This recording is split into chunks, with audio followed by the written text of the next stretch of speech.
The Sunset Lux Hotel glowed like a jewel against the Los Angeles skyline, its glass walls reflecting the golden hues of the late afternoon sun. Inside, the grand atrium buzzed with excitement, floral arrangements spilling over every corner, the clink of champagne glasses, and the hum of 200 voices dressed in their finest.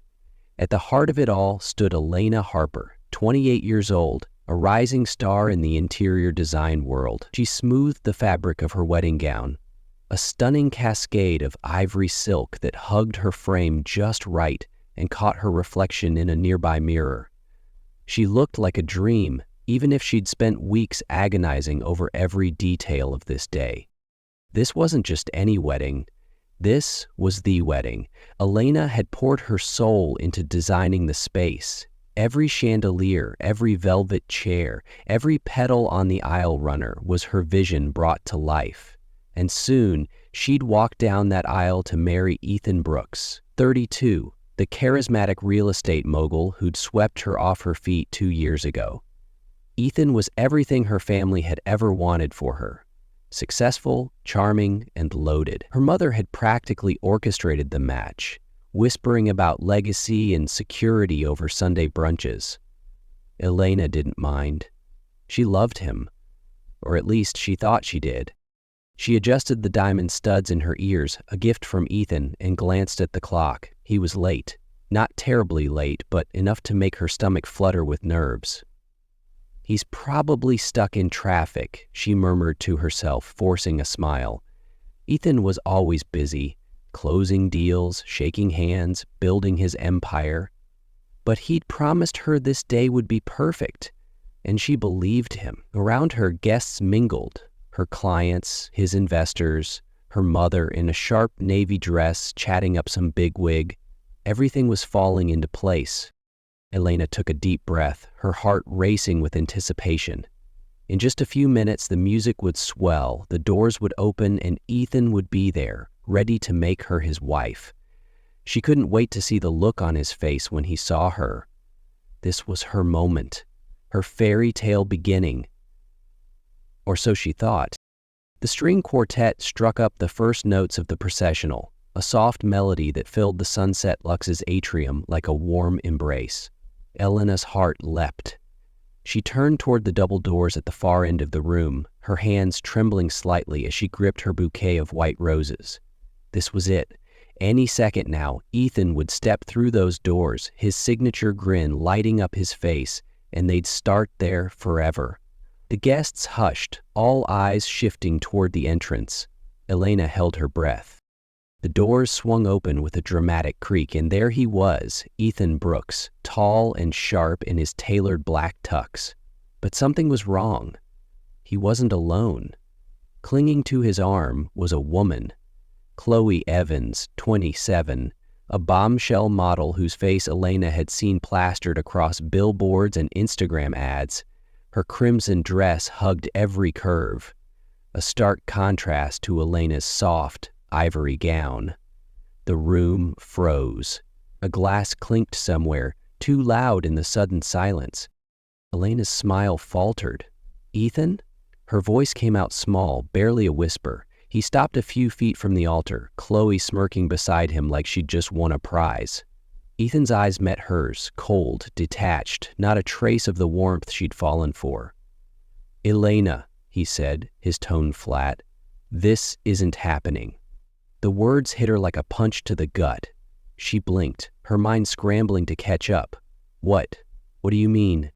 He sighed, like she was a child who didn't get it. "I'm not marrying you. Chloe's the better fit. For my life, my future." Chloe tossed her hair, her lips curling into a smug little grin. "Sorry, sweetie," she purred, "but you didn't really think you'd keep up with him, did you?" The crowd erupted into whispers, sharp, cutting, like knives slicing through the air.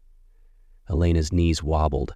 She looked around, searching for something, anything to anchor her. Cameras flashed. Someone gasped. A waiter dropped a tray, champagne splashing across the marble floor. "Ian, please," she choked out, stepping forward. "You can't do this." He shrugged, unbothered. "I can, and I am. Let's not kid ourselves, Elena. You're talented, sure, but you're not enough, not for where I'm going." The cruelty in his voice shredded her. She felt the tears sting, but she wouldn't let them fall, not yet. Then she heard her mother's voice, low and venomous, cutting through the chaos. "Elena Harper, you humiliated us." She turned, expecting comfort, but her mother's face was a mask of disgust. "If you can't hold on to a man like Ethan, you're no daughter of mine." The final blow. Elena's chest tightened, her breath hitching. She couldn't stay here, not with every eye on her, not with the pity and the judgment suffocating her. She dropped her bouquet, the roses scattering across the floor, and ran. Her heels clicked wildly against the marble as she pushed through the doors, past the stunned guests, out into the cool Los Angeles night. The fairy tale was dead, and she was alone. The Los Angeles streets stretched out endless and unforgiving under the night sky, the city lights blurring into streaks as Elena stumbled along. Her wedding gown dragged against the pavement, the hem already stained with dirt and tears she couldn't hold back anymore. Her chest ached, not just from the crying, but from the weight of it all. Ethan's betrayal, her mother's rejection, the way everything she'd built had collapsed in front of a room full of strangers. She didn't know where she was going. She just kept moving, her heels wobbling with every step until they finally gave out. She kicked them off, barefoot now, the cold concrete biting into her skin. Eventually, a flickering neon sign caught her eye, the Rusty Anchor, a dive bar tucked between a pawn shop and a laundromat. Hardly the kind of place Elena Harper, interior design darling, would ever step foot in. But tonight, she didn't care. She pushed through the creaky door, the smell of stale beer and fried food hitting her like a wall. The handful of patrons barely glanced up as she slid onto a stool, her gown bunching awkwardly around her. "Whiskey," she muttered to the bartender, a grizzled guy with a beard like steel wool. "Straight." He raised an eyebrow but poured it without a word. She downed the first shot fast, wincing as it burned its way down her throat. Good. She wanted it to hurt. Anything to drown out Ethan's voice, still echoing in her head. "You're not enough." She was on her second glass when a voice broke through the haze, smooth and low with a hint of something curious. "Rough day, huh?" She turned her head and there he was, Jack Riley, 35, leaning against the bar a few stools down. He wasn't much to look at. Faded jacket, dark hair sticking out from under a worn cap, hands rough like he worked hard for a living. But his eyes, deep, steady, caught her off guard. "You could say that," she replied, her voice bitter as she swirled the whiskey. He tilted his head, studying her like she was a puzzle he didn't mind figuring out. "Want to talk about it?" Normally, she'd brush him off. Some random guy in a bar? Please. But the whiskey had loosened something in her, and before she knew it, the whole messy story spilled out. The wedding, Ethan's smug face, Chloe's smirk, her mother's cold dismissal. Jack didn't interrupt, just listened, his expression unreadable but kind. When she finished, her glass empty and her hands shaking, he leaned forward, elbows on the bar. "Sounds like you could use a fresh start," he said, casual as if he were suggesting coffee. She let out a dry laugh. "Yeah, sure. Got any bright ideas?" He grinned, a slow lopsided thing that made her stomach flip just a little. "Well, if you need a husband, I'm right here." She blinked, then laughed again, louder this time, the sound raw and ragged. "You? Marry me? What are you, some knight in shining armor?" "Nah," he said, shrugging. "Just a guy with nothing better to do." It was absurd, completely insane, but there was something in his voice, steady and real, that made her pause. Maybe it was the whiskey. Maybe it was the wreckage of her life. Or maybe it was the tiniest spark of defiance flickering inside her. She lifted her glass in a mock toast, a reckless grin tugging at her lips. "All right, stranger, let's do it."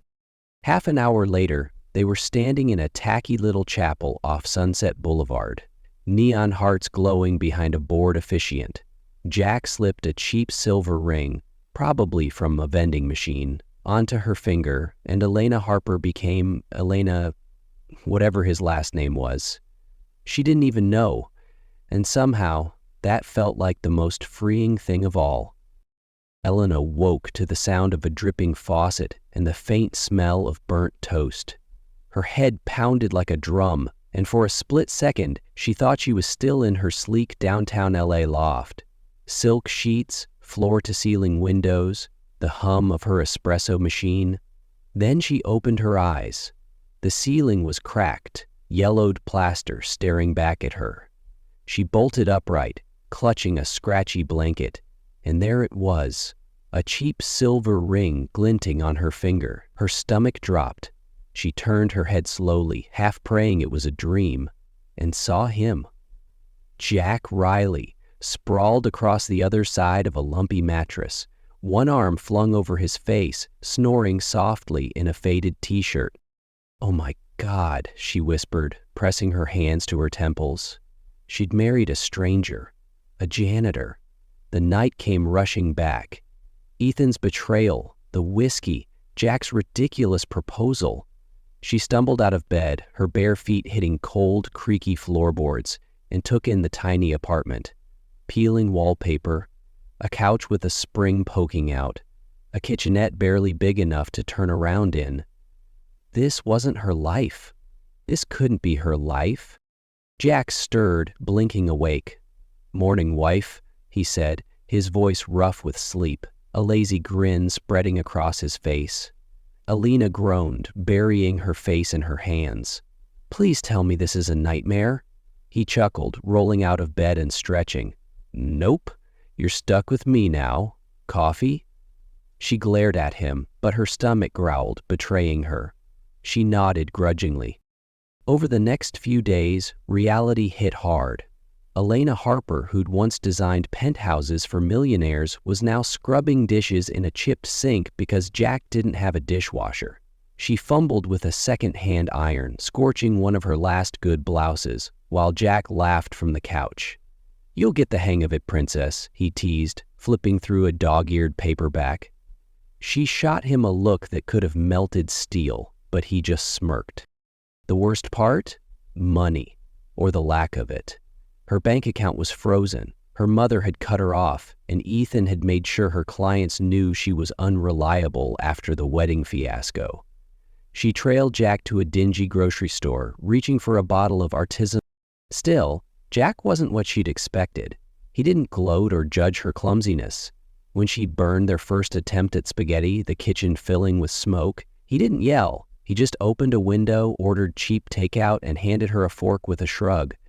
"Not bad for a first try," he said, even though it was terrible. When she tripped over a loose floorboard and nearly face-planted, he caught her arm, steadying her without a word. And one rainy night, when the power flickered out and she sat shivering on the couch, he draped a blanket over her shoulders and sat beside her, quiet but solid, like he knew she didn't need pity, just company. It was humiliating, infuriating, and strangely liberating. No more client dinners to fake smile through, no more of her mother's lectures about marrying up, just her, Jack, and this run-down little life. She wasn't sure she liked it, but she didn't hate it either. And that scared her most of all. Elena had always prided herself on her eye for detail. It's what made her a damn good interior designer. She could spot a mismatched fabric from across a room or catch the faintest crack in a client's perfectly polished facade. But Jack Riley, he was a riddle she couldn't crack. At first, she'd written him off as a simple guy, rough around the edges, paycheck to paycheck, no frills. And yet, the longer she lived with him in that cramped apartment, the more little things didn't add up. It started small, but it was gnawing at her now, like a splinter she couldn't pull out. It began one quiet evening. They were sprawled on the couch, the TV flickering with some old sitcom neither of them cared about. Jack had pulled out a battered chessboard, wood-chipped, pieces mismatched, and set it up on the coffee table. "You play?" he asked, casual as ever. Elena smirked, figuring she'd humor him. "Sure, I dabble." She'd learned the basics in college, enough to hold her own at artsy networking events. But Jack? He didn't just play, he destroyed her. Every move was precise, calculated, like he'd spent years studying grandmasters. She stared at the board, her king toppled, and muttered, "Where did Janitor learn to play like that?" He just grinned, resetting the pieces. "Picked it up somewhere?" Then there was the architecture thing. They'd been walking past a half-finished high-rise downtown, all steel beams and glass, when Elena pointed out the sleek lines, rambling about modernist influences. Jack nodded, then, out of nowhere, launched into a breakdown of the building's structural integrity, tossing around terms like load-bearing columns and cantilevered supports, like he designed the damn thing himself. She stopped mid-step, gaping at him. "What are you, secretly an engineer?" He shrugged, hands in his pockets. "Nah, just like reading up on stuff." The real kicker came a few nights later. Jack was in the shower, the hiss of water echoing through the thin walls, when Elena noticed his jacket slung over a chair. Something shiny peeked out of the pocket. A watch, old and scuffed, but the weight of it felt expensive. She turned it over, squinting at the faded engraving. Patek Philippe. Her breath caught. She'd staged enough billionaire homes to know that name. It wasn't some thrift store knockoff. This was worth thousands. Her hands shook as she stuffed it back, her mind racing. Who was this guy? The final straw hit on a restless Thursday night. Jack was out. Said he was grabbing milk, though he'd been gone too long for that, and Elena was rooting through a kitchen drawer for a pen. Her fingers brushed something odd, a small wooden box tucked under a stack of takeout menus. She pried it open, and her heart stopped. Cash.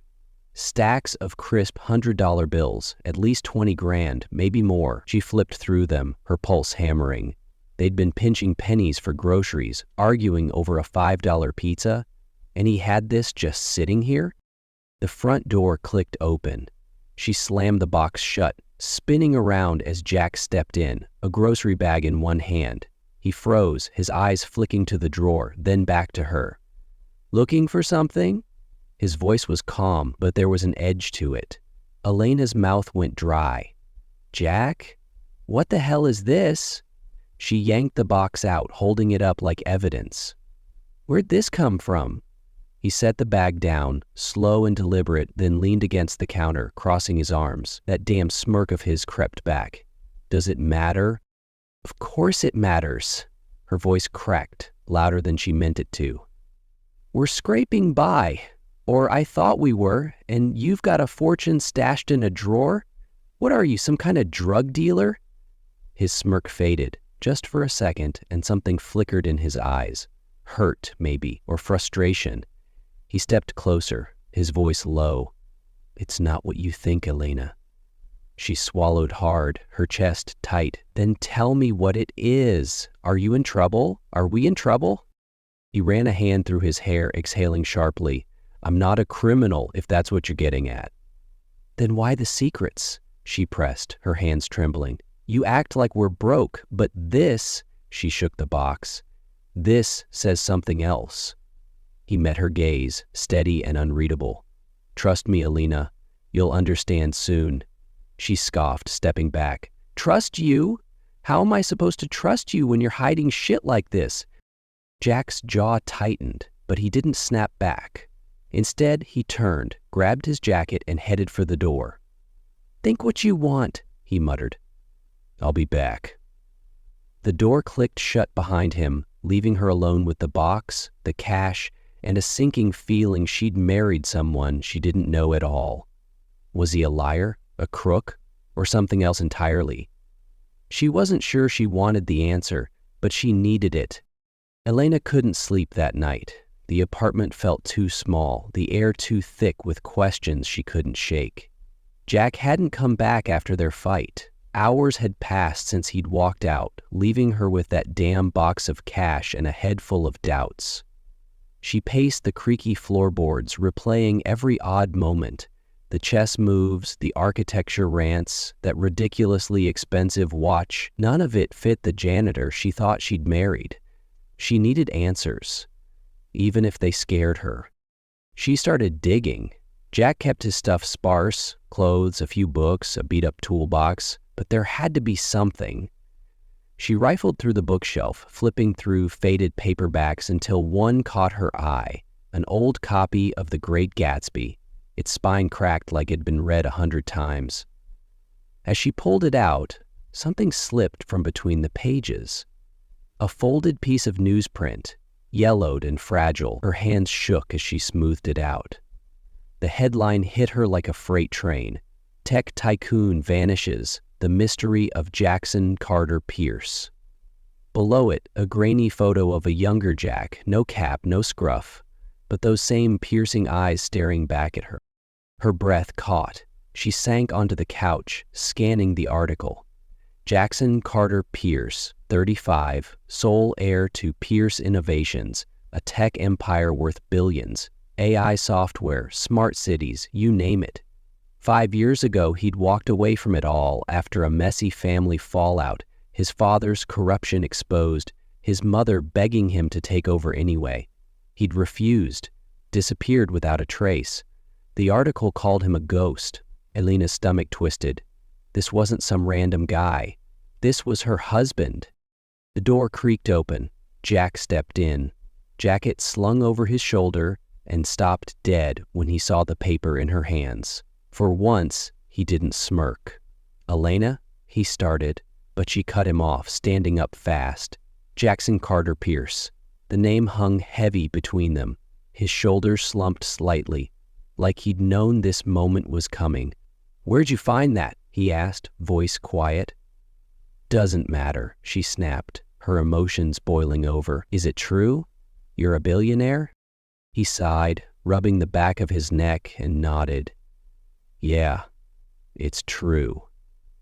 Her head spun. She threw the article down, pacing again.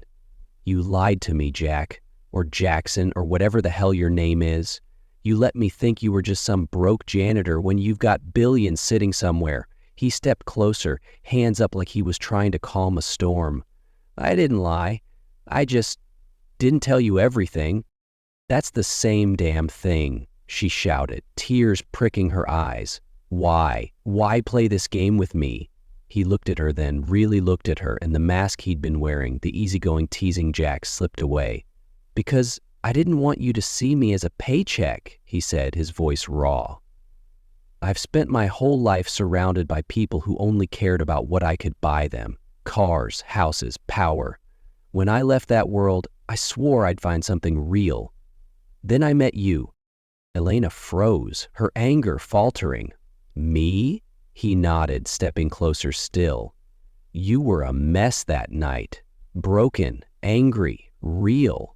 You didn't care about money or status. You just saw me.